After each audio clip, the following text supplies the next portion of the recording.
This is the Airfix 1/35 scale Alvis Stalwart Mark II, otherwise known as Stolly. What follows is a video with various segments of me going through about a 4-week process of building this. The kit was released in July of 25, it's now August of 25. If you don't want to watch all those segments, then I'll try and give you a brief rundown of the kit in a minute or so, just to see whether it's something that you might want to buy and build yourself. If I can build this kit, anybody can. Basically, I'll go through the various bits which I found of interest in the kit. Firstly, the overall fit of parts and the detail is good. I only had to use a little bit of filler on the underside of the hull, which is probably down to me and my ability to glue parts together. The suspension and drivetrain looks a little bit strange on the actual instructions. All I would say is follow the instructions, certainly for the first side, and you shouldn't go too far wrong. The wheels, well, I'm no doubt that somebody will issue some resin wheels with bulges in the bottom, but I'm quite happy with those. The cab itself, Airfix recommend that you build the cab around the base of the hull. I did it slightly differently. I built the cab around the roof and left it separate from the cab base so that I could build the interior and paint that. And because the windows fit from the outside, I masked the inside once painted and then built the rest of the kit and painted it, and then removed the masking and then fitted the windows. The cab interior is adequate. The decals for the dashboard are absolutely brilliant. You can actually, under magnification for my eyes anyway, read the numerals on the speedometer. The rest of the decals are very good as well. There are not too many of them, depending on the variant you build, but again, very good. The one thing I would say about the two hatches are that you would think that they could make them openable and closable, but no doubt somebody with a bit of dexterity can fit some metal rod hinges to those and make that work. That's a little bit beyond me at the moment. One surprising thing is the windscreen wipers are actually part of the moulding for the windscreen glass on the clear part, so you have to paint those up on there. That's not a great issue, but you would have thought they perhaps might have issued separate parts of that. The headlamp guards, I don't know if you can see them there and there. On the sprue, those are solid parts. I opened them up and put some styrene rod in to try and simulate what is actually there. There is a small sort of set of tools for the rear compartment, along with a couple of jerry cans. The one part which I found disappointing, and I'm no great fan of etch, but I would have thought this exhaust cover, rather than being a clear plastic moulding which you paint up and doesn't really have the holes which you would expect in a protective mesh, I would have thought that would have been an etched part, and I've left that loose for the moment in the hope that either I find a suitable piece of mesh or somebody perhaps issues a upgrade kit for that at a later stage. Overall, well, the price of the kit is at this time £39.95, I believe. You can pick it up for around about £35. Throw in the cost of some glue and paints, and you're probably talking around £45–50. For that, I got about £40 hours of entertainment, and I think it's come out well. And as I say, if I can build this, anybody can. So there you have it. One other thing which you will get in the kit, you do get a canopy which you can put on. I've left this loose, and I may well just put a couple of crates inside. So there you have it. If that's enough information for you to make your mind up, great. Thanks very much for watching, and hopefully you'll come back for some of my other videos. If you're interested in some of the details of the build itself, then please carry on watching. So we'll get into the next part of the video. Thanks very much. Hi, welcome to WMD. Something a little bit different for the channel. I'm building this, which is the new Airfix Alvis Stalwart Mark II kit. It's been out, I think, about a week.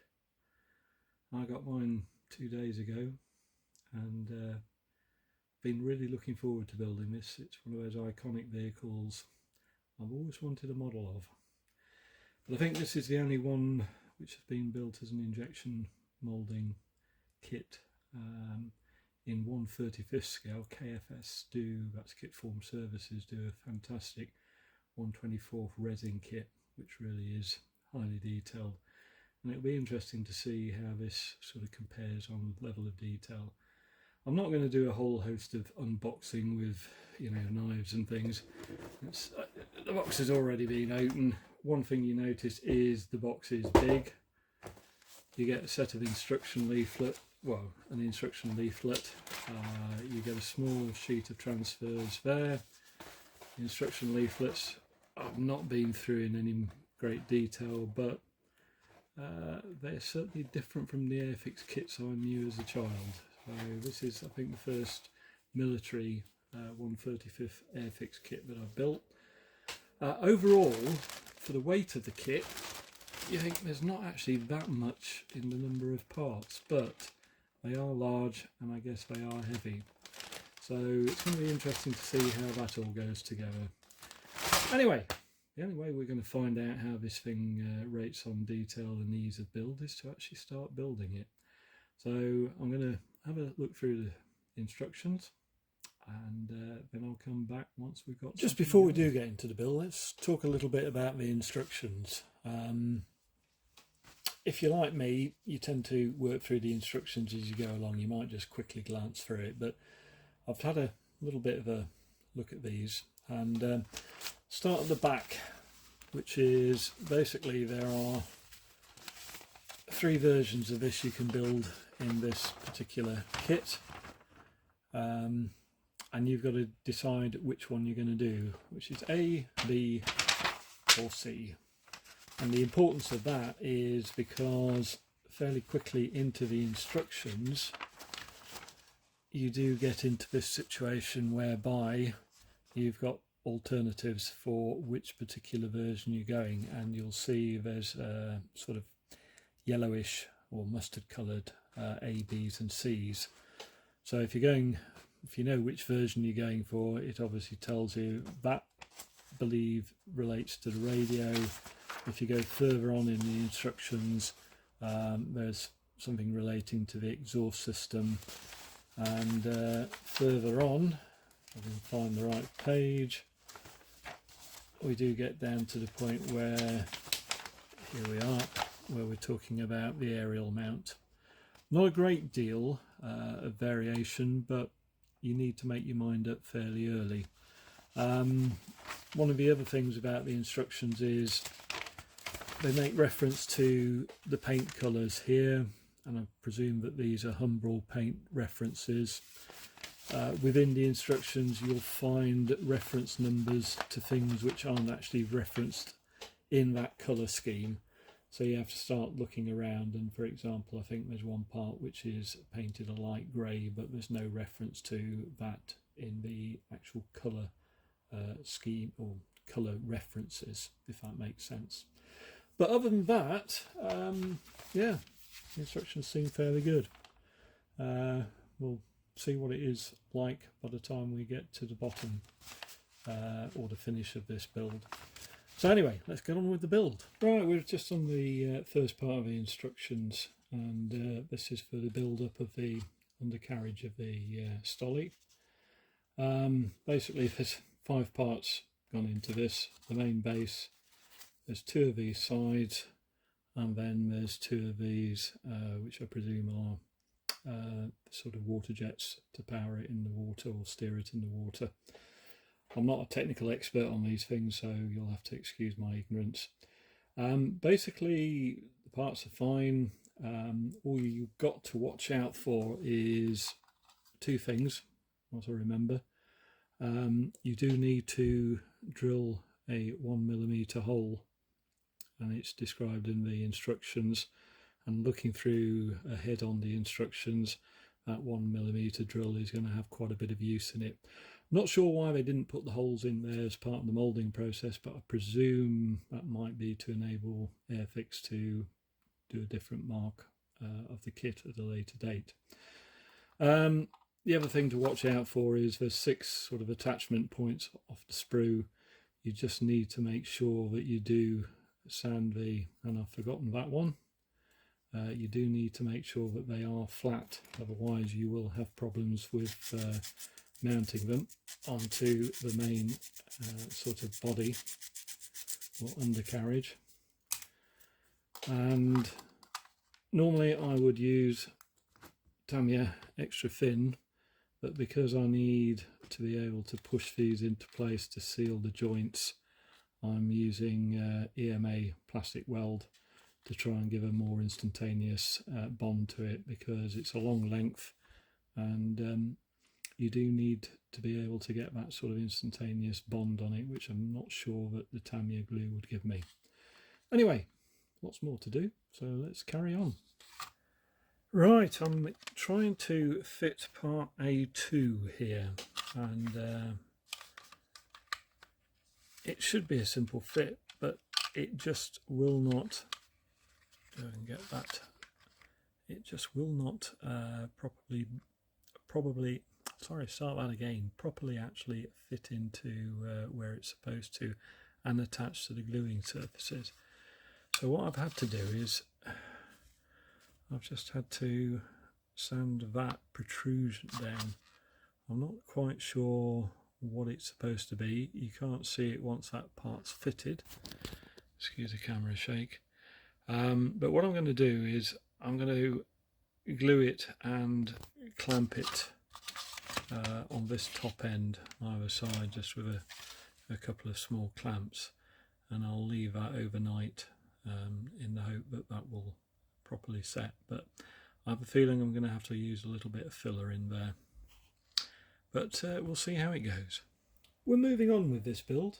It's coming along quite nicely. One of the strange things about this, and I made this comment to a friend of mine, is that this does remind me of a Tamiya kit. Not built a 1/35 scale Airfix kit before, but that's an early impression. Very robust, good parts fit generally, not overcomplicated, but some of the things haven't got the finesse of perhaps a Dragon kit or Mini Art, something like that. So where are we? Well, we've got the interior sort of started. I've kept the seats separate, and there's 3 of them, or you have an alternative part for this side, which I think is some form of storage locker. What I'm going to do, and this is the good thing about this kit, is that although the instructions do tell you to build the cab onto the sort of main chassis, it is possible to build the cab separately, which means that you can spray up the interior of the cab and detail the seats and gear levers and various other things, and then put the cab on. And especially as from what I can figure out, the glazing goes in from the outside, which does mean that you don't have any issues with having to try and put glazing from the inside once the cab's in place. So it does offer you that ease. Now, one of the strange things I did find with this kit, which surprised me a little bit given that it's a brand new moulding, is that there are some sink marks, and 2 of them are in the cab there, and I think you can probably see the filler there. I did have to put a little bit of filler into this front plate. I just could not get that to fit properly. And on the cab, when you put the cab together, you will notice that there is a join mark there where the moulding comes together. For some reason it wasn't continued that way, which might have been a little bit better from the point of view of having to hide it. A little bit of filler along the top on the roof joint there, but in general it sort of almost, you could almost put it together without any glue. It was that good. The only other thing I noticed was these are air vents, demisting ducts, I think, for the windscreen, and there was a bit of flash around there. There are more holes to drill in the cab. There's 2 on that side, 2 on that side. There's 3 on the front there, and 1 either side of the main windscreen sort of pillars there in the middle. Don't forget to drill those, and then there's 2 on the top as well. But to prove the point, and you do have to do a little bit of fettling, and even now it's a bit tight, but that should form a good fit, he said. Once it's glued up, you can see that enables you to glue that cab on after detailing the inside and spraying it up, and really you can just hide that joint with a little bit of filler afterwards, regardless of whether you built the cab on top of the chassis initially or not.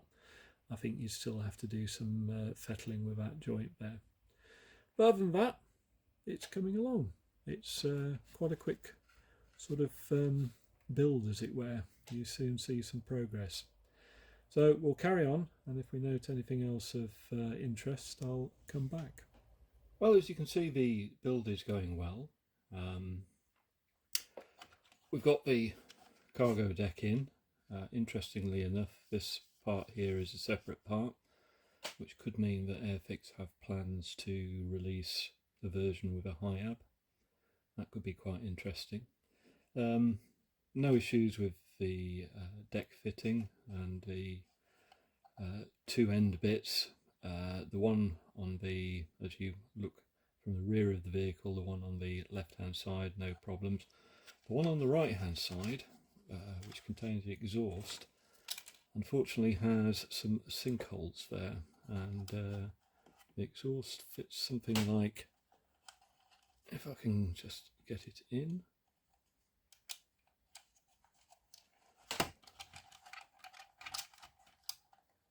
you'll have to excuse the fiddling, that's where it fits. Now, I did wonder about sort of whether I should paint that first, but I decided not to, because by the time you fit the other part, which has also got some sinkholes, it really gets covered up and you don't see too much of it from either direction. I think you can probably brush paint that without too many issues. But interesting with the sinkholes there. Now, I've built one side of the suspension, and the instructions do sort of highlight the fact that you should build in the sequence in the instructions, and I would echo that. Not too many problems here. I'll just go through a couple of bits that I found. The actual suspension is this torsion bar, and quite literally at first I had a few problems trying to fit it. You've just got to orientate it correctly, and it does fit into these sort of 3 slots, which are just there, there and there. And once you get the orientation right, it does fit quite solidly. So that's, you can't go too far with that, wrong with that. The rest of the parts are all contained on sprue number D. These are the stub axles, which are in 2 parts. Now, I did almost fall foul of this, in as much as you're never quite sure where to cut, and as you'll see on some of the parts, there's a small tag or sort of protrusion. Do not cut that off, because that actually goes into the universal joint bellows there, and that sort of gives you the correct angle for things. So make sure that you sort of look very carefully before you take these off the sprue. The other thing is, obviously the parts go together as 2 halves, and they've got these sort of additional excess plastic pips there. I found that if you leave one of the pips on and cut the other off on the 2 parts to go together, you've got something to hold on to as you glue the part, so you don't have issues with getting glue on the part outside and damaging the detail. These are the shock absorbers. They're fairly simple to do. And really, all in all, those parts fit together quite well, and it does give you quite a nice detailed suspension system there. It doesn't steer, but it seemed fairly solid. So I've got the other side to construct, and then I need to seal the hull up with the various parts of that. So I'll move on to that. Just a quick interlude here. This is one of those cases where you can take advantage of the moulding process. You can see that. This is one of the, I guess, roping irons at the front of the cab. It's got this moulding pip on there, and that's the mounting point. And rather than cut all that off and then try and fiddle to get it into the hole, what I've done is left that moulding pip on there and mounted the part. And what I'll do is just let that dry in there, and once it's set, I'll remove that, clean it up, and probably drill through the hole. So it just saves a lot of fiddling around with tweezers and bits flying off everywhere. I think you've got more control over it. But as I say, just one of those things I sometimes do, that it could help you out. Anyway, back to the build. The suspension is now built up on both sides, and I must admit, a little bit of trepidation starting this, because it did look a little bit complex on the instructions. Once you do the first side, the second side almost falls together, and it's very robust, and I can see that the designers have thought about putting some strength into that. And the final bit is that there is this covered plate which seals off the hull, so that's just what I've got to put on, and then the stub axles fit there with the wheels on afterwards. All I can say is I'll reiterate what I said earlier, which is follow the instructions, certainly for the first side, and be extremely careful and cautious as to how you cut the parts off the sprue, because some of the mounting points aren't fully obvious when you do cut them off the sprue. But other than that, it's come out quite well. I'm really impressed by the design of this. So we'll carry on. It's beginning to get there. Certainly got the shape of a stolly, you can certainly recognise it, so I'm keen to get on with it and see what the finished product is like. Well, I'm more or less at the stage where I can't go much further without fitting the cab, and in preparation for that I've used some Tamiya XF11 JN green, which is supposedly the right green for the British Army of the 1960s. The sort of floor area of the cab's been given a blast, as has the cab interior, and you can see the seats and radio set there. One thing which might be of use, let me just grab a set of tweezers. Those areas where you're going to glue something like the seats, you want a clear plastic sort of base to it, so the glue does adhere properly rather than paint to paint. So I've just used thin strips of masking tape which just keep that area more or less clear. So that's something which can be of use when it saves having to possibly damage the paintwork with scraping away with some form of instrument. So next stage is to paint up the seats and get some of the decals fitted to the fire extinguishers and dashboard, get the steering wheel on, the seats in, and then the cab top on, and then that will enable me to move on to putting the sides on. One quick thing about the wheels, they are, as you can see, the tyres are made up of two parts.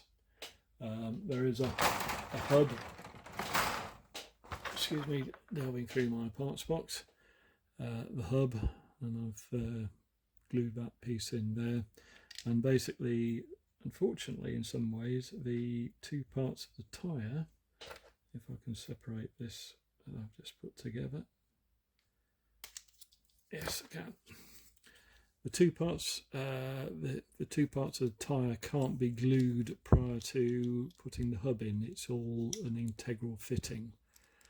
So what I'm going to do here to try and save some masking is to paint the hubs separately and the tyre halves separately, and then join them together and just deal with painting the joint. There is quite a prominent joint. You can sort of get rid of it with some sanding, but I think that's the way to go with that. That will give a neater finish. So lots more to do.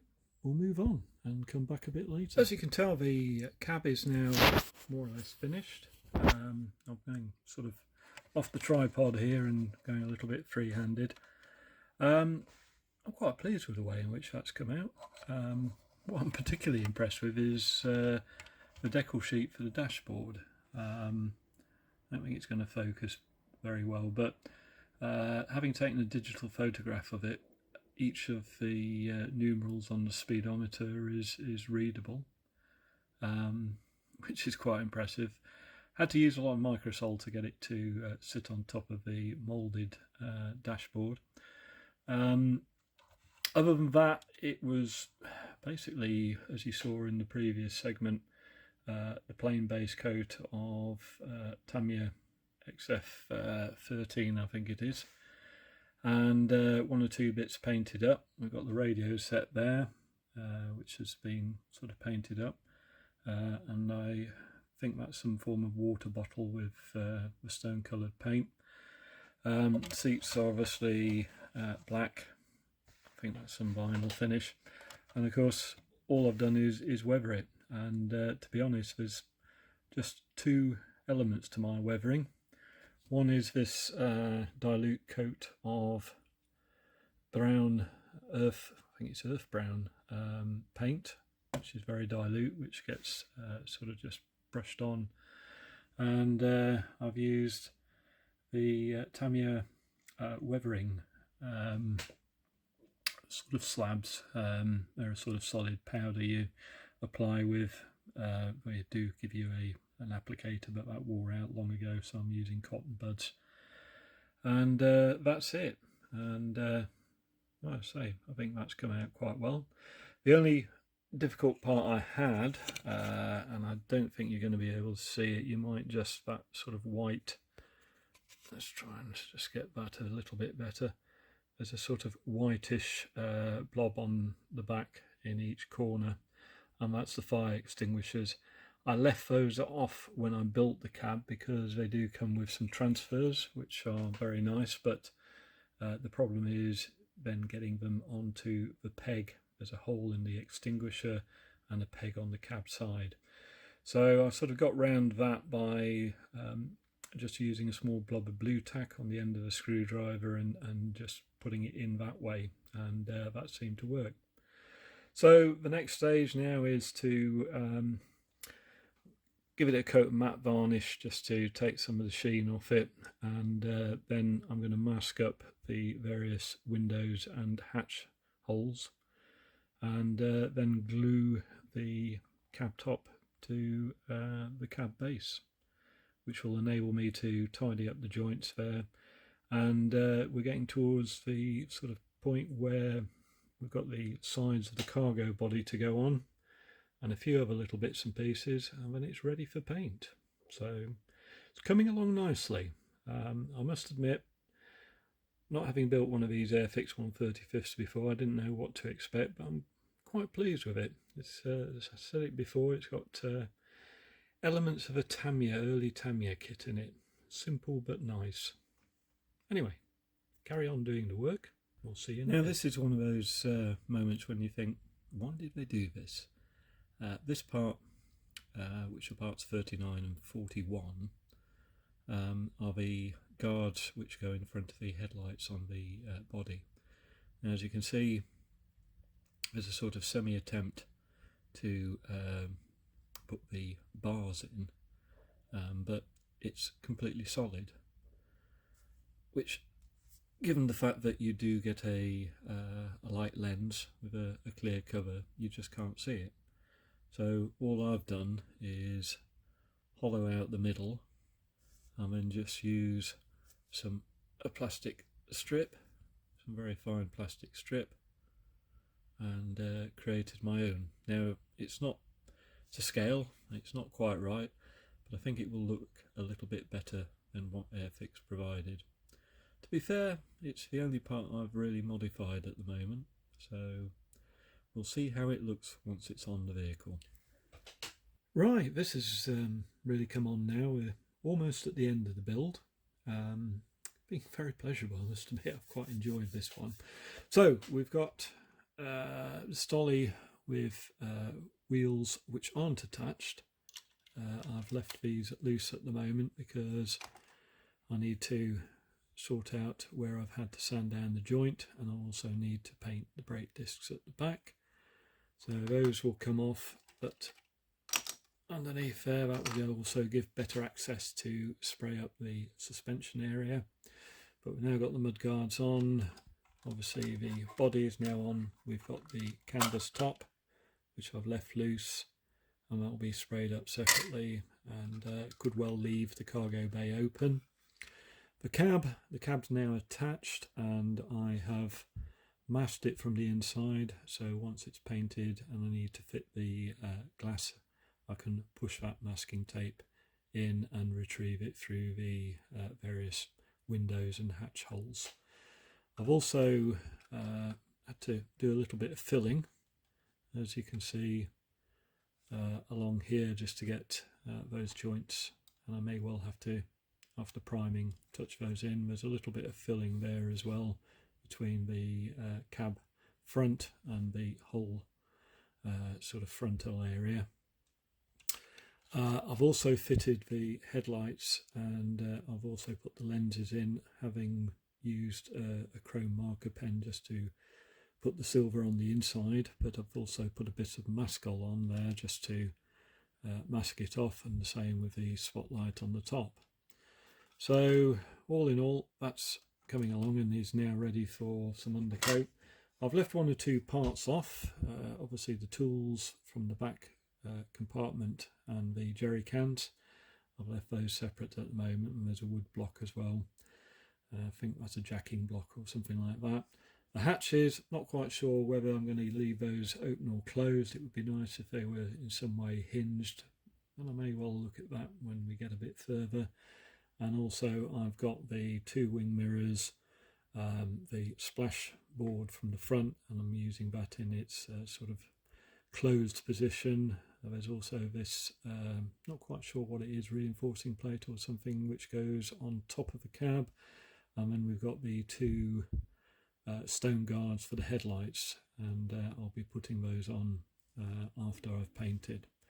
So it's come along, and as I say, not many problems at all. A little bit of filling, which was a surprise. A little bit of a surprise with the stone guards for the headlamps.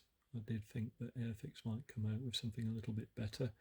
The only part which I haven't fitted is the exhaust cover, and that's part of the clear threat with the windows. So I'll have to have a look at that. I'm not quite sure whether I'm going to use that or not, but I did drill out the exhaust pipe, so that's at least hollow. So next stage, let's get some undercoat on it. With a bit of an airbrush session, everything's now in grey undercoat, apart from the wheel hubs, which are pre-painted in top coat. And you might notice I've also sort of detailed the wheel nuts. Because these are split rims, the nuts which hold the rim, two-part rim together, are red, and the ordinary wheel nuts which hold it onto the hub are white, which is I believe a common practice, or was a common practice within the army. So there we have it. No particular issues with painting it up. So it's on to top coat now. So it should begin to really look like a Stolly after that. Come back after we've done that. As you can see, we're now in top coat. Everything's just about painted. I've just got a few tools to paint there, but everything else is now in top coat. The canopy was done in olive green. The rest of it is Tamiya XF11, which is so supposedly the correct shade for bronze green. So next stage is to get a few transfers on it, matte varnish everything, and then we'll be able to start looking at putting the windows in and painting lights up. I'm pleased with this, it's come out well. Well, I've just started weathering the Stolly, and this is the side which is just in plain top coat, and using my usual mix of dilute brown paint, just painted on and gravity allowed to do its job. That's what we sort of end up with. That's 3 coats of that. You just apply it, put it on its side, let gravity do its business, and depending on the ambient temperature or the temperature in your room or whatever, it does dry fairly quickly. So I think that's quite a nice way to do some weathering. It can be enhanced with some weathering powders and obviously a little bit of scraping and rusting in places, but going to carry on with that now. Well, things are really moving on with this build. Got quite a bit of weathering done, which is just brown paint washes. I don't know if you can see that very well in there, but the tools are in there. I've just got to put the jerry cans in, and at the moment I'm just putting in the windows, and I've sprayed those with Tamiya green clear just to give them the tint, because that's what they look like.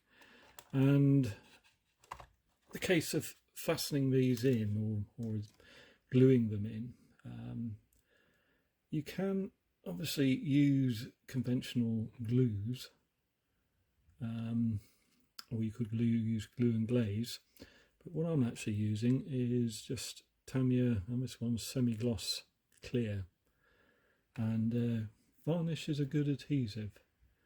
And the big advantage with this is that there's a nice rebate for the window to sit in, so you can get a nice bead of varnish in, and you'll have to excuse, probably this is not going down on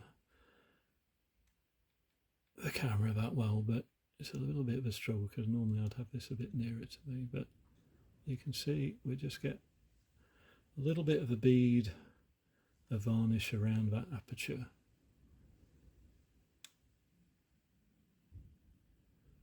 And once that's done, it's then just simply a case of dropping the window in. And I've pre-tested this to make sure that it does fit. In actual fact, let's just get it the right way round.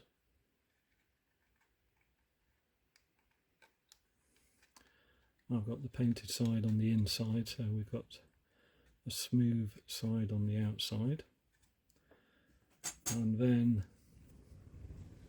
just to press it in, use a little bit of a cotton bud, and if you just lick the cotton bud, you can, if there's anything that you've spilt on the window itself, you can just get that off.